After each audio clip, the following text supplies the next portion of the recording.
10. Paranoid boyfriend. In November of 2016, 23-year-old Natasha Wilde was killed by her paranoid boyfriend, 32-year-old Lloyd Brackenberry. The couple met each other in 2009, but it wasn't until 2015 that they started dating seriously and eventually moved in together. But as it turned out, Lloyd was completely off his rocker. According to Natasha's mother, their relationship was awful. One day, Lloyd would be okay and seemed like the sweetest person in the world, and the next, he would exhibit toxic and strange behavior. After Natasha was killed, her diary was discovered. In it, she detailed the bizarre thoughts of her paranoid boyfriend. In the months prior to her being killed, Lloyd started accusing her of cheating on him with a man named Jimmy Chu, a Malaysian fashion designer. One day, Natasha came home with wet pants because she had been washing her dog, and Lloyd thought that she might have been with someone else. He also accused her of plotting to kill him and working for the mafia. And one day, at 5 o'clock in the morning, Natasha woke up to find Lloyd talking to somebody who wasn't there, mumbling about how she was lying to him. On that fateful day in November, Lloyd finally snapped. He stabbed Natasha in the neck, severed a major artery, and she died in the hospital.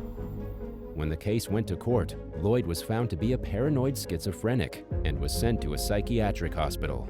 He was found guilty of manslaughter, but on the grounds of diminished responsibility. He was cleared of the greater charge of murder. 9. Patricide. Jonathan McMillan believed his dad was possessed by the devil. It was this deranged belief that led Jonathan to stab his own father 5 times in the chest, as well as the neck. The knife wounds to the neck were so severe that they severed major arteries and fractured his spine. Prior to murdering his father, Jonathan was undergoing treatment at the Psychiatric Intensive Care Unit at the Cygnet Hospital in the UK.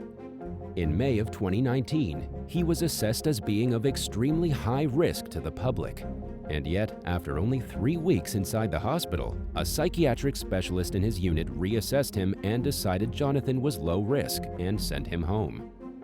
But it was too early. His own father had told his friends at the local boatyard that he feared his son belonged in the psychiatric hospital and had been released too soon. Even Jonathan's own mental health worker tried to contact the hospital to get him readmitted because he was clearly dangerous. And in the end, their concerns were totally founded. On June 18th, Jonathan spent the afternoon with his father. That was when he stabbed him to death in a psychotic rage, thinking his dad had the devil inside him. 8. Nurse attack. Travis Turner was accused in 2021 of attacking a nurse at the Elgin Mental Health Center. Travis was just 18 and has since been charged with attempted murder for almost bludgeoning the nurse to death. According to the prosecutors, Travis punched her in the face, knocked the woman to the floor, and she had to be hospitalized for several weeks after. She suffered major injuries to her skull, which were close to fatal, but she also suffered injuries to her upper body and face from where Travis had viciously beat her. The victim's name is Rena Ortega, and she was alone in a room with the patient at the state-run facility on July 17th. Travis was a new patient, and she was in the process of admitting him. Travis had something wrong in his brain, but we don't know exactly what. He was so disturbed that the moment he was left alone with a woman, he immediately assaulted her. And apparently, this is such a common occurrence in mental hospitals that they have a name for it. It's called Code Gray, and it's every nurse's worst nightmare. Just 2 days before this horrendous attack took place, a nursing grievance had been filed with this particular mental health center over unsafe working conditions. Understaffing caused the nurses to take on more work, and this meant they were frequently alone with very violent patients. And in the case of Rena, she almost died because of it. 7. Samurai teenager. 2 mentally unstable teenagers attacked a factory worker with a samurai sword on January 16, 2020. Kieran Earnshaw and Luke Gowcroger were messing around outside the Thornton and Ross pharmaceutical plant in Huddersfield, the UK. They had been taking Xanax pills and had somehow wound up loitering at the plant. Robert Wilson was one of the workers at the plant, a married man with 2 adult stepchildren who fancied gardening in his time off. He left the plant to ask the 2 teenagers if they would please leave because they weren't allowed to be there. In response, the teens attacked him with the samurai sword. The whole thing was caught on video, with the sickening audio and all. In the footage, the teenagers can be seen taking turns with the sword to stab and slice at the defenseless factory worker. And as he pleaded for his life, they laughed and continued assaulting him. Mr. Gaukroger can even be heard in the footage shouting, "I want to cut his head." And that was when the two assailants used their combined force to try and saw Robert Wilson's head off his shoulders, right there in the parking lot. When the police showed up, the teenagers were still there with the sword. The cops had to use their tasers and pepper spray to get them under control. Kieran Earnshaw was given life with a minimum of 22 years, while Luke Gaukroger was given life with a minimum of 16 years. Both teenagers were found to be seriously mentally disturbed, especially since this wasn't an isolated violent incident. In October of 2016, Kieran Earnshaw had already gotten in trouble for stabbing another student at school twice in the stomach, totally unprovoked. 6. The Axe Murderer.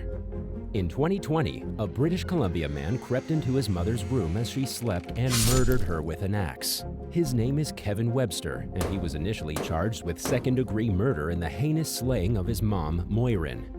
And according to the judge, the evidence was enough to prove Kevin guilty beyond any doubt. He would have been behind bars if not for the revelation that he suffered from a persistent and severe mental illness. That is why in court, Kevin was found not criminally responsible for the murder. The thing about Kevin was that in the years and months and days leading to the tragic and barbaric attack on his own mother, he suffered day and night from schizophrenia. This schizophrenia sent Kevin into manic explosions of paranoia and psychosis. He also had insane delusions that his family was trying to kill him. During court proceedings, it was revealed that Kevin's mom had been his strongest advocate. She had tried her whole life to desperately help her son, only to die by his very hands. In 2019, his mom even wrote a letter when Kevin was admitted to a treatment program. She voiced her concern that it was only a matter of time before one of Kevin's psychosis attacks caused him to harm a member of his own family. Well, 3 months before Moirin was killed, Kevin was discharged from the treatment program. And just 2 days before the murder, he was back to the hospital 3 different times and begged to speak to a psychiatrist. He wanted to talk to anyone who would listen, but he was turned away without help. 5. Not legally responsible. In Rock County, Wisconsin, a man pleaded guilty to the murder of his 97-year-old grandmother. Yet even though he admitted to the murder, he was not found legally responsible for the crime because the judge ruled he was mentally ill. The killer's name is Jamie Beggs, and he was living with his grandmother, Kathleen Beggs, when he stabbed and strangled her in June of 2021. After Jamie was arrested and the police questioned his motive, it became pretty clear that he was disturbed. Jamie said that he brutally ended his grandmother's life because he wanted to save her soul. He believed that the only way she would become a saint was if he killed her. Jamie pleaded guilty to first-degree intentional homicide. But because the prosecutors agreed with the findings of the doctor who diagnosed Jamie as mentally unfit, he was never actually charged with homicide. Instead, he was found not guilty by reason of mental disease or defect. And so, Jamie will be placed under the control of the Department of Health Services for the remainder of his life. What that means is that he's going to be put in a mental health institution. Then, every 6 months, he can petition to be released so long as he proves to his doctors that he's no longer a danger to himself or anyone else in society. 4. The Head in a Bucket Murder. Shad Therion was discovered dismembered in February of 2022 in a house in Green Bay, Wisconsin. His head was found in a bucket, which was covered neatly with a towel. His murderer is a woman by the name of Taylor Shaw Business, only 24 years old. According to Taylor, she and Shad had been doing crystal meth and getting intimate when the killing happened. It was right in the middle of the frisky business when Taylor was thrown into a fit of psychotic mania. She grabbed Shad by the throat and strangled him with intent to kill. Then, after she was done, she cut his body into pieces and stashed the different pieces throughout the house. To make what happened even more shocking and tragic, it was the mother who initially found the remains. The couple had been partying in Shad's mother's basement, and it was when she went down into the basement to check on the young couple that she discovered her son's head in the bucket. And while it looks like Taylor was hoping to get off on an insanity plea, that's not going to fly. She's been found competent enough to stand trial and is almost certainly looking at a life sentence. 3. Psychotic rage. Joe Bruce arrived home on the afternoon of June 20th, 2006 to discover something gruesome. Joe lived in the small town of Caratunk, Maine, a place where not too much happens. The small community houses only around a dozen people. And yet, when Joe got home that day, he found pools of blood in his kitchen and a trail of carnage leading to the bathroom where his wife was dead. Bruce ran out of his house screaming and in tears. Almost as horrifying as finding his wife murdered in the bathroom was the realization that it was their eldest son responsible, because just the year earlier, William Bruce had been diagnosed with paranoid schizophrenia at the age of 23. After his diagnosis, William was in and out of mental health facilities for the next 12 months. But this only seemed to make his condition worse, as he was bounced around from facility to facility, forced to deal with a variety of doctors, and treated fairly poorly, all things considered. Because he did pose a danger to society, he should technically have been committed. However, it never happened. And on the day he killed his mother, Bruce was consumed with paranoid delusion. He believed she was an agent for Al-Qaeda. William was labeled criminally insane in 2007 and sent to Riverview Psychiatric Recovery Center in Augusta. 7 years later, he was put in a group home where he used illegal drugs recreationally until the staff were forced to return him to Riverview. 2. Falling for the patient. A psychologist at the State Mental Hospital in Little Rock, Arkansas, escaped the facility with a patient. Her name is Michelle Messer, and she had developed an extremely inappropriate and unprofessional relationship with 46-year-old Corey Chapin.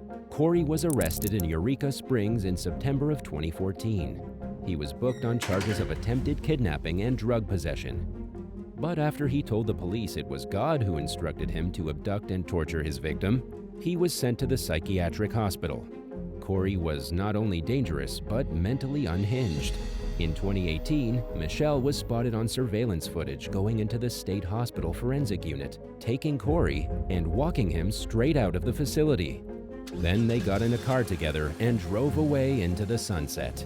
They managed to stay on the run for 6 whole days before being captured in North Las Vegas. Corey Chapman was taken back to the Arkansas State Hospital, while Michelle was placed under arrest.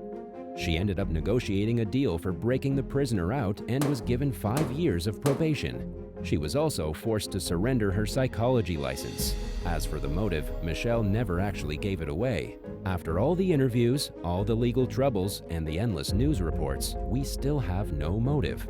We have no idea why Michelle ruined her career, her reputation, and her life to free a deranged criminal. 1. The kill list. A student in Florida was arrested in March of 2022 after the authorities discovered a kill list on her phone. This teenager, who hasn't been named because she's a minor, had some extremely disturbing fantasies going on in her mind. She was a Westgate K-8 student in Port St. Lucie, Florida. She had the names of 8 other students on her kill list. We don't know if she was really intending to do something or if it was all part of some sick fantasy brought on by mental illness. But whatever the case, the police learned of it after receiving an anonymous tip. But the student wasn't the only one arrested, because when the police went to the girl's home, they found that she was living in seriously deplorable conditions. The sheriff's office said that their officers discovered cocaine and drug paraphernalia lying in plain view around the residence. Her mother, 40-year-old Brooke Lynn Hinkle, was arrested for child neglect and possession. Thanks for watching. Would you rather spend a year in a mental institution or in a federal prison? Let us know in the comments below.